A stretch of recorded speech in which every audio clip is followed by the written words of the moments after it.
saya adalah Ketua Bidang UMKM dan Ekonomi Keluarga DPN Partai Gelora. UMKM Partai Gelora ini mempunyai program yang kita sebut sebagai Yespreneur. Kalau UMKM kamu mau naik kelas, jangan lupa gabung ke Yespreneur. Kami yakin dan berharap Yespreneur akan bisa menjadi wadah UMKM yang besar dan bisa berguna bagi Indonesia, dimulai dari strata yang paling kecil, yaitu di keluarga.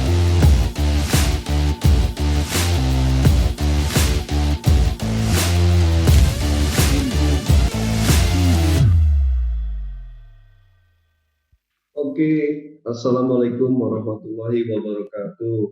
Selamat malam, salam sejahtera untuk kita semua, Bapak Ibu yang sudah hadir di acara seminar edukasi harian. Acara ini digagas oleh Yespreneur sebagai wadah untuk meningkatkan dan mengembangkan UMKM di Indonesia. Dan juga disupport oleh HR Academy dan bidang UMKM dan ekonomi keluarga Partai Gelora Indonesia.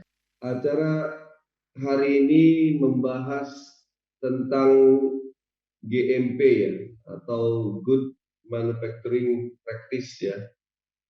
Nanti setiap acara ini tentu diisi oleh narasumber-narasumber yang memang sudah praktisi di bidangnya ya. Jadi Bapak Ibu bisa mengikuti materi ini dan yang ketinggalan bisa nonton juga di channel YouTube Gelora TV. Jangan lupa di like, subscribe, dan di share juga ya tayangannya. Oke, malam ini kita sudah kedatangan narasumber kita, Ibu Fikri Septianti. Beliau adalah praktisi untuk GMP ya, dan praktisi di bidang pangan ya. Kemudian beliau juga adalah penggiat UMKM dan malam ini berkesempatan hadir untuk mengisi acara kita. Sebelum kita mulai materi pada malam hari ini, seperti biasa kita juga akan mendengarkan motivasi ya dari Ibu Sri Wulandari atau biasa kita sapa dengan konsulan ya. Kebetulan beliau sudah hadir pada malam ini. Beliau adalah CEO HR Academy, penggagas Yespreneur, dan sebagai Ketua Bidang UMKM dan Ekonomi Keluarga Partai Gelora Indonesia. Assalamualaikum warahmatullahi wabarakatuh. Oke, terima kasih buat Pak Zain, moderator kita, MC kita di acara seduh malam ini. Juga Ibu Fikri ini keren nih, mau membicarakan materi GMP itu, ya sebenarnya GMP bukan hanya untuk manufacturing ya Bu ya, tapi untuk semua organisasi atau perusahaan ya yang ingin maju dengan sistem-sistemnya sehingga bisa lebih tersistematis, apalagi sekarang kan zamannya efisiensi ya, kemudian cost harus ditekan, tapi quality harus bagus. Nah, betul ini kan sekali Bu. Lalier ini kalau kita UMKM ya, karena cost-nya dikecilin, quality harus bagus, harga juga harus kompetitif. Nah, ini nanti pakarnya lah yang berbicara. Luar biasa, terima kasih Bu Fikri, sama-sama Ibu. pemaparannya ya sudah hadir di acara seduh. Ya, ini seduh ini adalah bagian dari programnya Yespreneur. Yespreneur sendiri adalah digagas dari bidang UMKM Partai Gelora. Ya, kami terus memberikan pelatihan-pelatihan seperti ini Bu, sharing-sharing knowledge supaya kita melek ya, karena ya itu kedepannya UMKM itu sebenarnya nggak bisa dilihat sebelah mata karena omsetnya aja setahun harus 2 miliar. Betul nggak Bu?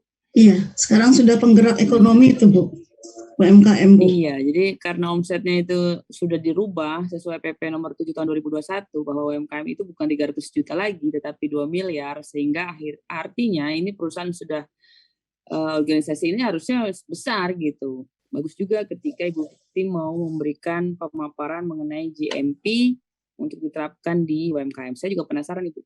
Oke, Jadi tidak berpanjang lama, silakan Pak Moderator dilanjutkan. Oke, terima kasih Coach. Ya, jadi ya kita langsung simak aja materi hari ini ya.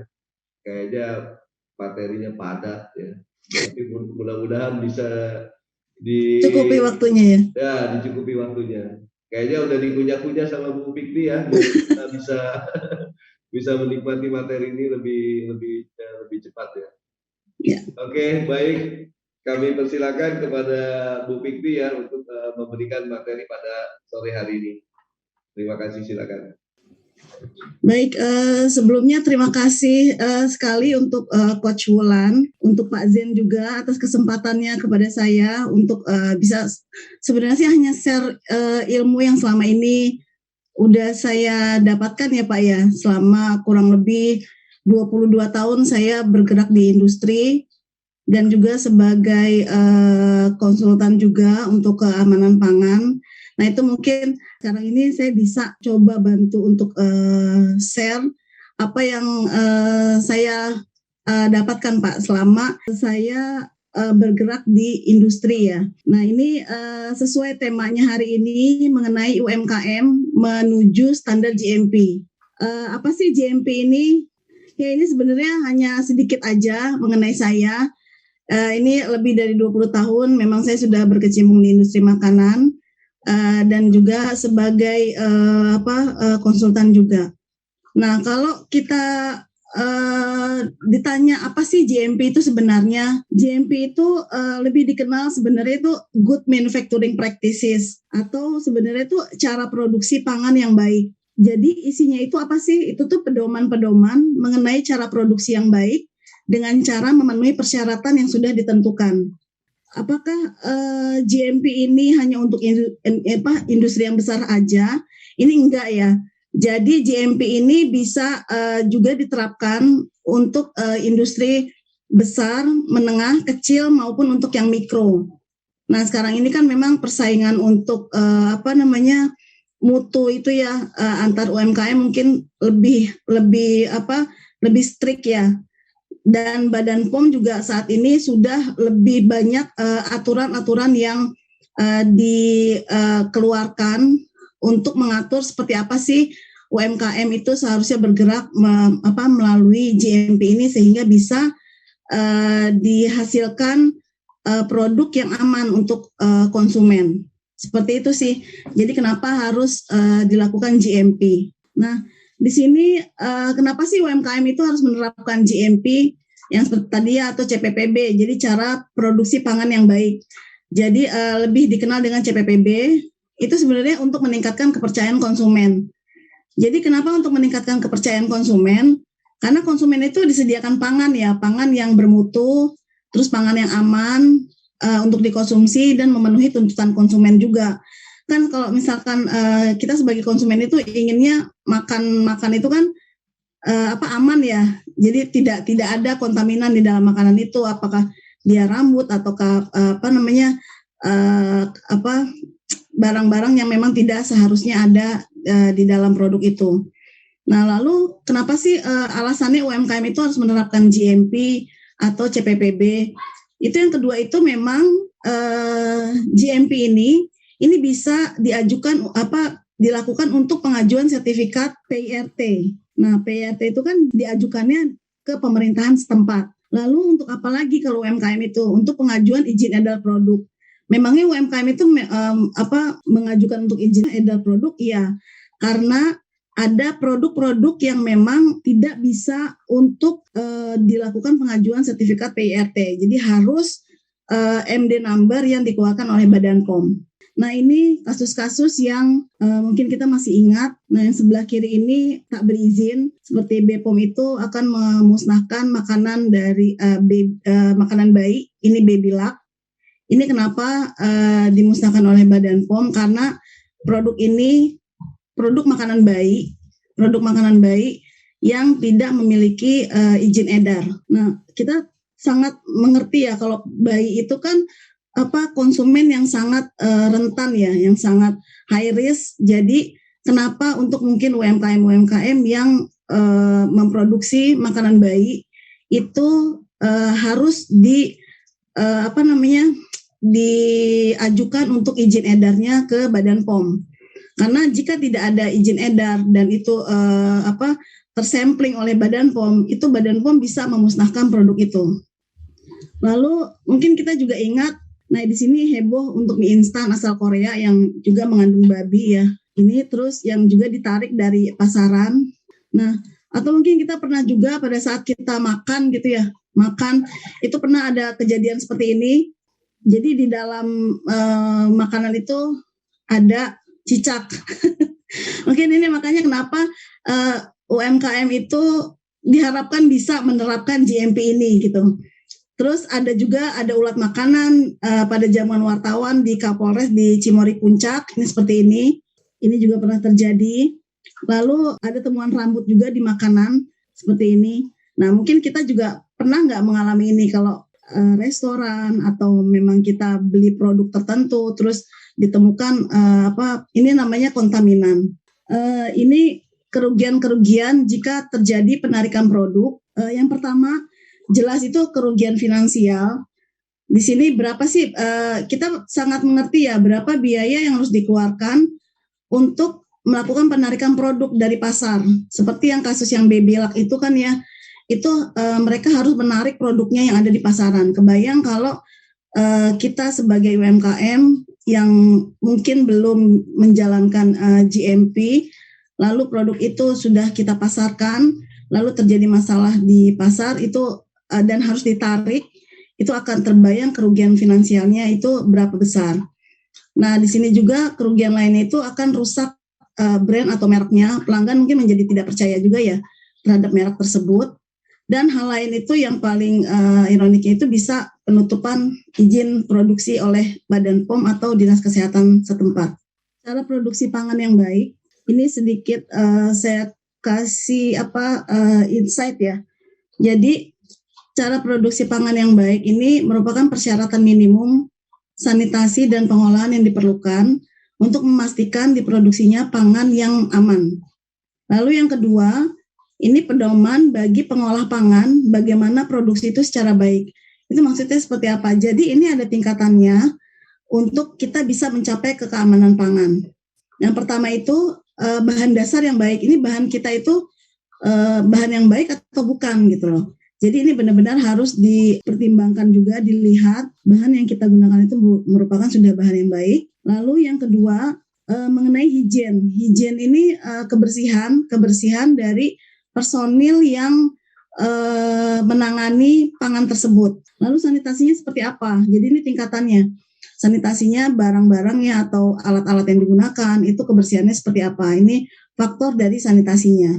Lalu baru kita bisa meningkat setelah ketiga hal ini terpenuhi, kita baru bisa meningkat ke GMP. Jadi ini tahapan-tahapan kita bisa mencapai ke GMP ini atau CPPB. Lalu ada sebenarnya tahap selanjutnya itu HACCP. Ini biasanya banyak dipakai di industri-industri makanan. Ini HACCP ini Hazard Analysis Critical Control Point. Nah di sini ini sudah lebih kompleks dibandingkan GMP. Lalu tujuannya apa? Nah, tujuan semuanya ini adalah agar kita bisa memproduksi pangan yang aman. Jadi tujuannya itu ke keamanan pangan.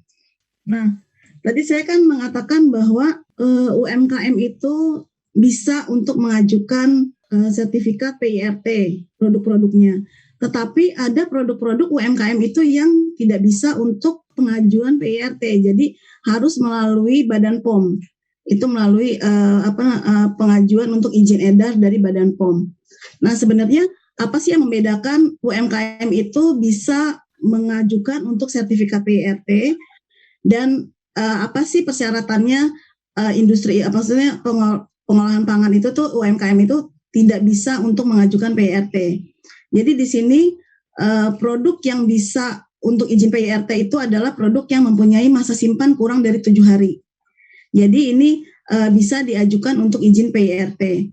Lalu yang kedua, digunakan lebih lanjut sebagai bahan baku pangan. Lalu persyaratannya lain itu produknya itu dijual dan dikemas langsung di hadapan pembeli. Terus pangan olahan siap saji termasuk pangan olahan siap saji yang dibekukan dengan umur simpan kurang dari 7 hari. Ini contohnya apa? Misalkan kita UMKM itu punya abon, kita memproduksi abon. Abon itu kan dia bisa untuk lebih lanjut sebagai bahan baku pangan ya. Nah itu dia bisa diajukan untuk izin PIRT. Nah contohnya lagi itu misalkan kita jual produk yang dikemas langsung di hadapan pembeli. Seperti misalkan pempek mungkin gitu ya. Nah itu bisa kita hanya mengajukan izin PIRT. Tetapi kalau pempek itu dibekukan dan untuk dijual ke masyarakat itu secara retail, itu kan berarti dia mempunyai umur simpan mungkin lebih dari 7 hari. Nah itu tidak bisa untuk mengajukan sebagai izin PIRT. Jadi dia harus mengajukan sebagai izin edar di Badan POM. Lalu sertifikat PIRT ini sebenarnya diajukannya kemana sih? Nah ini tuh diajukannya ke pemerintah daerah. Jadi tidak ke Badan POM, cukup ke pemerintah daerah saja. Terus tempat produksinya seperti apa? Tempat produksinya itu dapat menyatu dengan dapur di rumah. Jadi dia tidak perlu untuk disediakan tempat khusus untuk tempat produksinya. Jadi dapat menyatu dengan dapur. Terus persyaratan cara produksinya itu hanya terpenuhi persyaratan bahan baku yang baik, sanitasi dan higien karyawan. Jadi seperti yang tadi urutan tahap-tahapannya itu, kalau PIRT hanya sampai di bahan baku yang baik, sanitasi dan higien karyawan. Nah itu berbeda jika produk itu diajukan untuk izin edar ke Badan POM. Nah ini produk yang harus izin edar dari Badan POM. Ini contohnya produk susu dan hasil olahannya. Jadi jika UMKM itu mungkin produksinya itu produk susu dan hasil olahannya, terus daging dan produk olahannya, makanan kaleng, air minum dalam kemasan, makanan dengan penyimpanan beku, makanan dengan proses pasteurisasi atau sterilisasi komersial, terus minuman yang mengandung alkohol, kebutuhan pangan medis, dan produk pangan lainnya yang wajib SNI. Ini harus izin edar dari Badan POM. Tidak bisa tidak bisa mengajukan sebagai izin PIRT. Nah, di mana sih izin edar itu diajukan? Nah, kalau untuk izin edar MD dan ML number ini itu diajukan di Badan POM. Jadi dia tidak di pemerintahan setempat. Terus untuk tempat produksinya seperti apa? Oh, kalau untuk izin edar ke Badan POM itu tempat produksinya itu harus terpisah dari dapur di rumah dan diatur layoutnya itu untuk memenuhi standar GMP. Jadi kalau untuk pengajuan ke Badan POM itu untuk MD number itu lebih kompleks dibandingkan kita mengajukan hanya sebatas sertifikat untuk PIRT. Nah persyaratan cara produksinya itu ya terpenuhi persyaratan bahan baku yang baik, sanitasi higien, GMP sampai di HACCP. Jadi itu perbedaannya. Kalau UMKM itu mempunyai produk-produk seperti yang saya sebutkan di atas ini, yaitu produk susu dan hasil olahannya, dan seperti disebutkan ini, itu harus mengajukan izinnya itu ke Badan POM. Nah, kenapa kita harus memenuhi dulu untuk GMP-nya itu? Ya, karena kalau kita mau mengajukan izin edar itu ke Badan POM, syarat yang paling dasar itu adalah UMKM itu harus memenuhi dulu untuk persyaratan sanitasi higien dan GMP-nya itu sendiri. Jadi kalau tidak memenuhi itu, Badan POM pun tidak bisa untuk mengaudit ke proses pengolahannya. Nah di sini sebenarnya aspek GMP ini banyak sekali ya. Yang pertama, ini ada sekitar 15 aspek GMP yang kalau misalkan saya detailkan malam ini kayaknya memang tidak cukup waktunya karena memang aspek ini banyak sekali yang harus dilihat satu persatu. Tapi saya bisa berikan dulu untuk gambarannya itu seperti apa. Jadi aspek GMP itu yang pertama itu kita harus lihat lingkungan produksi kita itu seperti apa sih. Jadi persyaratan yang pedomannya itu lingkungan produksi kita itu bebas, satu memang bukan di tempat yang kumuh. Terus yang kedua itu bebas banjir areanya. Jadi lingkungan produksinya harus seperti itu. Terus bangunan dan fasilitasnya seperti apa? Ya kalau bangunan dan fasilitasnya itu sangat diatur. Yang pertama itu memang terpenuhi dari sisi sanitasinya. Artinya apa?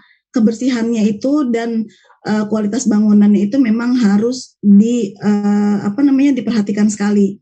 Jadi tidak bisa bangunan itu tuh hanya asal misalkan dia dibangunnya itu hanya dari kayu-kayu kayak gitu itu tuh nggak bisa. Jadi memang harus bangunan yang permanen. Terus peralatan produksinya, nah ini peralatan produksinya itu yang dipersyaratkan dari GMP itu memang dia bisa mencegah kontaminasi. Jadi peralatan produksi seperti apa sih gitu ya? Mungkin kalau untuk yang UMKM yang untuk pengajuan ke PYRT itu sebenarnya tidak terlalu sulit ya. Jadi hanya misalkan panci yang bersih seperti itu, terus tempat produksinya yang bersih, terus penyediaan bahan di sini harus sesuai, maksudnya berkualitas ya. Kita harus pilih juga penyediaan bahan yang akan digunakan untuk produksi. Terus fasilitas dan kegiatan higien dan sanitasi, jadi harus benar-benar diperhatikan kegiatan higien dan sanitasinya itu adalah kebersihan kita.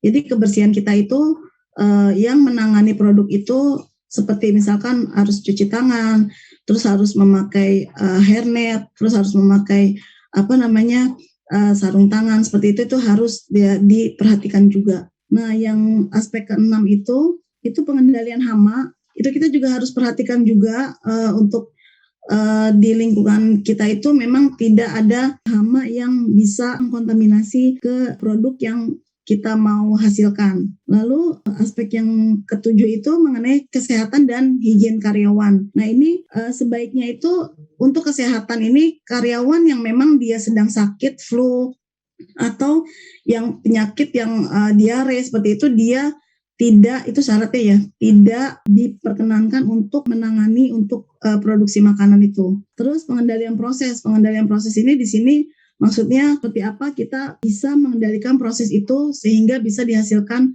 produk yang aman. Nah di sini produk akhirnya ini harus sesuai dengan apa yang kita misalkan seperti ini, roti ya, kita mau produksi roti. Nah rotinya itu tuh sebenarnya kadar airnya mau seperti apa. Terus yang moist kah atau yang memang dia tahan berapa hari. Jadi kita harus perhatikan produk akhirnya itu mau seperti apa. Nah, di sini label pangan ini pun harus diperhatikan karena label pangan ini menjadi sarana komunikasi antara produsen, antara kita UMKM dengan konsumen. Jadi memang diwajibkan untuk di label pangan itu paling tidak itu ada mereknya. Terus ada komposisinya itu harus tercantum di label pangan. Terus kalau dia PYRT itu ada nomor PYRT-nya, atau kalau misalkan dia di MD, pengajuan untuk izin edar itu ada nomor MD-nya. Lalu ada untuk masa kadaluarsanya, seperti itu. Nah, kalau misalkan produk itu memang harus disimpan di dalam pendingin, itu pun dituliskan semua. Jadi informasi-informasi apa saja yang konsumen itu perlu ketahui dari produk itu dicantumkan di label pangan. Nah, terus mengenai penyimpanan, ini penyimpanan yang sesuai dari GMP itu harus dipisah antara, pisah itu maksudnya tidak perlu terlalu memerlukan space yang banyak sih. Paling tidak itu penyimpanannya itu jelas, di mana bahan baku utama kita simpan, lalu di mana untuk packaging itu penyimpanannya, lalu untuk misalkan kita ada daging, itu freezernya itu kita perhatikan seperti itu. Lalu manajemen pengawasan, itu pada saat kita melakukan produksi, itu jelas di situ harus ada manajemen pengawasan dari yang melakukan produksi itu sendiri. Nah, aspek yang ke-13 itu penarikan produk. Kenapa pada GMP ini perlu dimasukkan untuk penarikan produk, karena ini bisa sewaktu-waktu mungkin ya produk itu harus ditarik. Jadi seperti apa mekanismenya penarikan produk itu kita juga harus bisa penuhin di sini.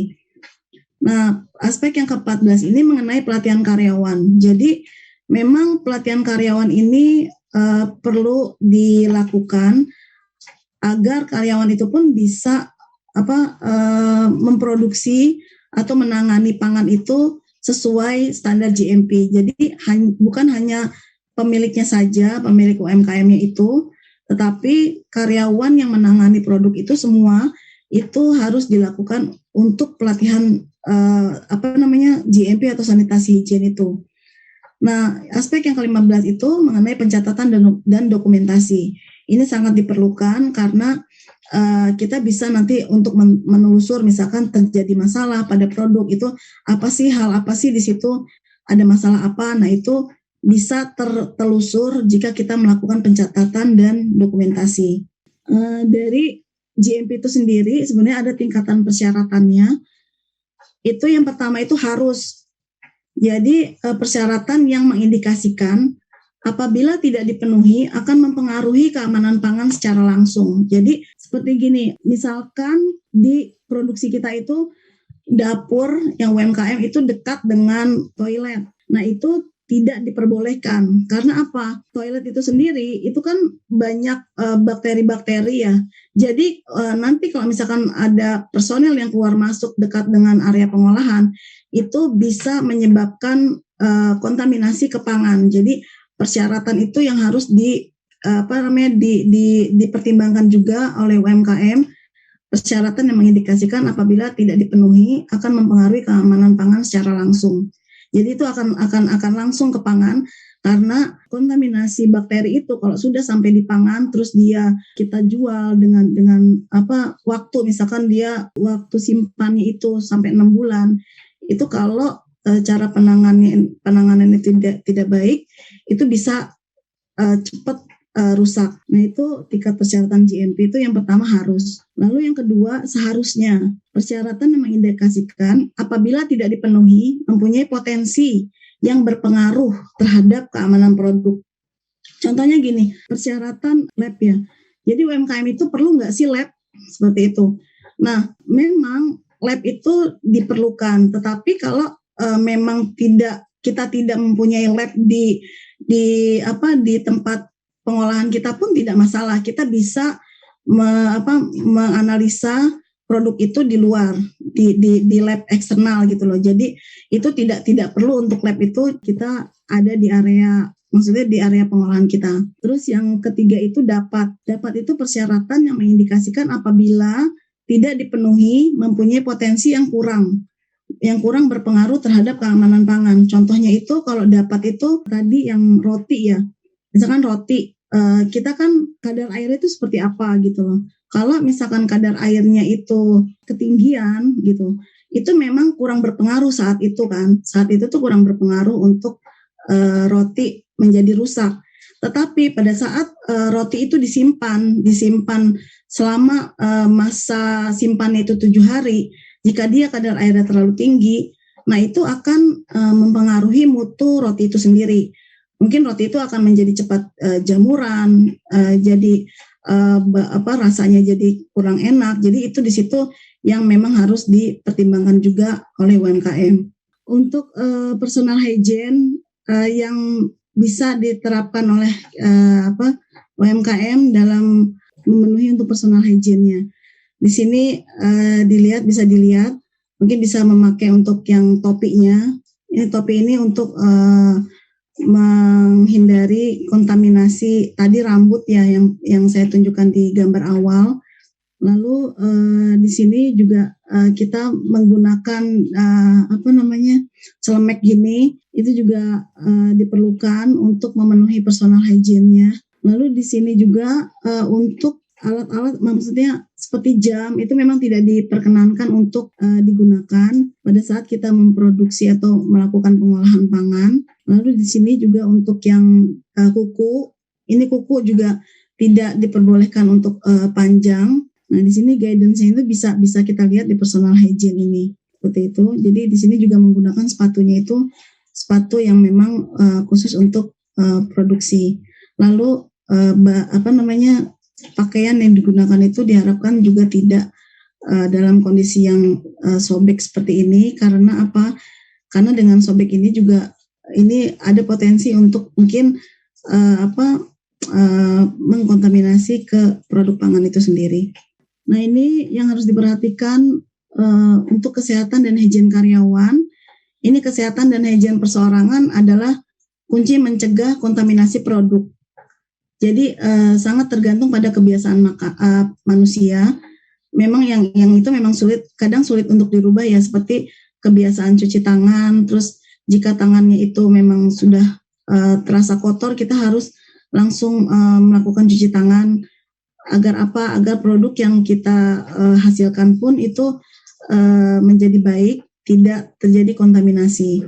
Lalu kesehatan karyawan, itu karyawan harus dalam kondisi sehat. Jadi karyawan yang flu itu memang tidak diperbolehkan untuk bekerja yang kontak langsung dengan produk, karena mungkin pada saat dia bersin itu kan bisa juga mengkontaminasi pangan yang sedang kita olah.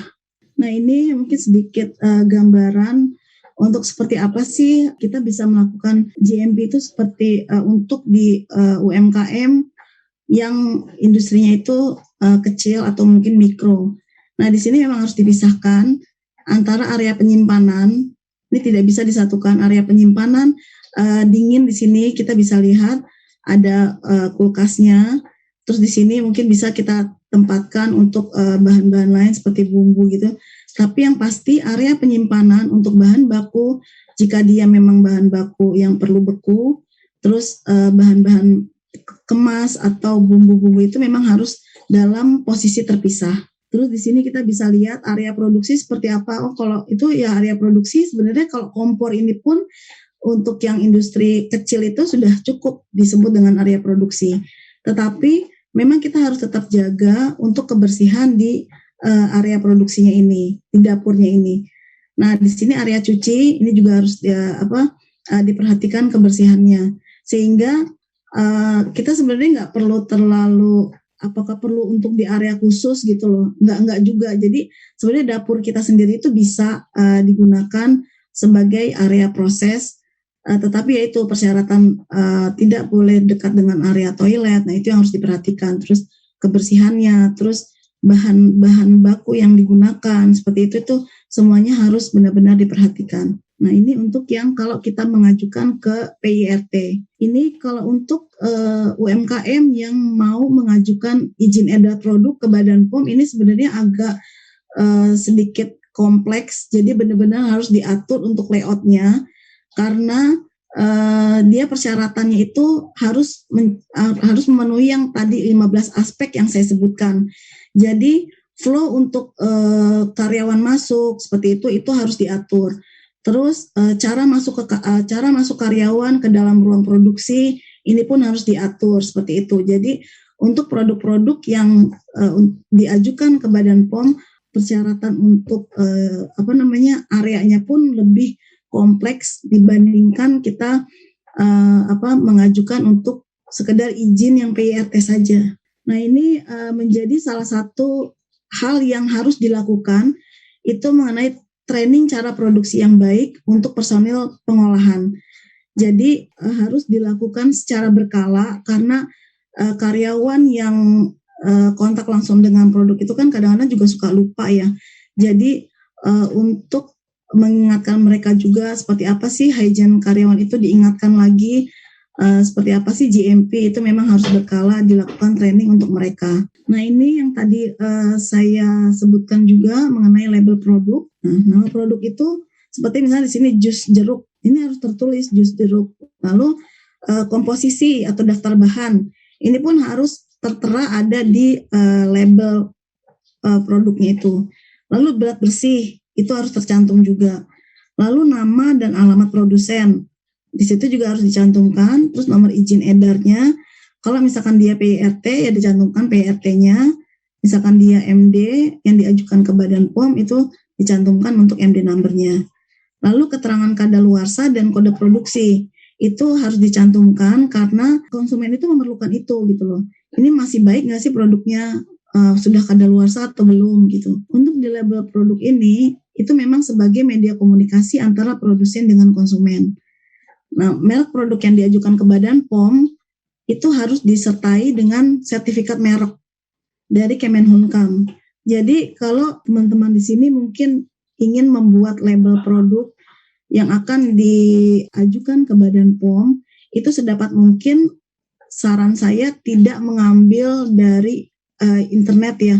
Kalau misalkan nanti yang kita mengambil dari Google lalu kita pakai di produk kita, nah itu bisa menjadi masalah. Oke, terima kasih. Itu saja yang bisa saya sampaikan malam ini. Terima kasih Pak. Oke, terima kasih Bu Fikri ya. Ini Iya, menarik sekali pembahasannya ya. Oke, saya rasa karena waktunya sudah cukup ya. Hari ini kita membahas tentang GMP ya, Good Manufacturing Practices. Ya, ini penting banget di era sekarang ini, di mana para pelaku UMKM dituntut ya untuk lebih membenahi usahanya ya, karena persaingan juga semakin ketat ya. Kemudian juga dituntut untuk lebih peduli dengan produk-produk yang dikelolanya atau dipasarkannya seperti itu. Oke, sebelum kita akhiri mungkin ada closing statement dari Coach Wulan ya, bisa disampaikan Coach. Oke, terima kasih Bu Fikri, Pak Zen. Ya, buat materinya yang luar biasa ya. Memang ini banyak masih yang belum paham ya antara IRT, MD, BP POM, masih aja muter-muter di situ kalau UMKM. Tapi mudah-mudahan dengan pemateri hari ini atau malam ini teman-teman di lapangan sudah mulai paham dan step-stepnya ya ketika mau mendaftarkan BP POM atau PIRT dan lain-lain. Nah, mudah-mudahan ini bermanfaat. Terima kasih sekali lagi buat Bu Fikri, terima kasih Pak Zen. terima kasih. Mudah-mudahan ini bisa bermanfaat buat kita semua. Amin. Silakan Pak Zen. Amin. Oke, terima kasih Coach Wulan sudah menutup acara pada sore hari ini. Terima kasih juga kepada Bapak Ibu yang tetap setia ya mengikuti acara SEDU, Seminar Edukasi Harian, yang memang sangat mengedukasi untuk para pelaku UMKM, para penggiat UMKM. Silakan juga bergabung buat Bapak Ibu yang ingin bergabung di Yespreneur. Oke, hari ini acara kita terselenggara berkat Gelora TV ya. Bisa pantengin juga channelnya, like and subscribe biar menghasilkan konten-konten yang bermanfaat ya untuk perkembangan UMKM di Indonesia. Oke, saya rasa kita bisa cukupkan pertemuan pada sore hari ini. Terima kasih banyak. Terima kasih untuk kru Gelora TV, untuk Yespreneur. Terima kasih Bapak Ibu yang sudah hadir. Saya akhiri. Terima kasih. Wabillahi taufiq wal hidayah. Wassalamualaikum warahmatullahi wabarakatuh.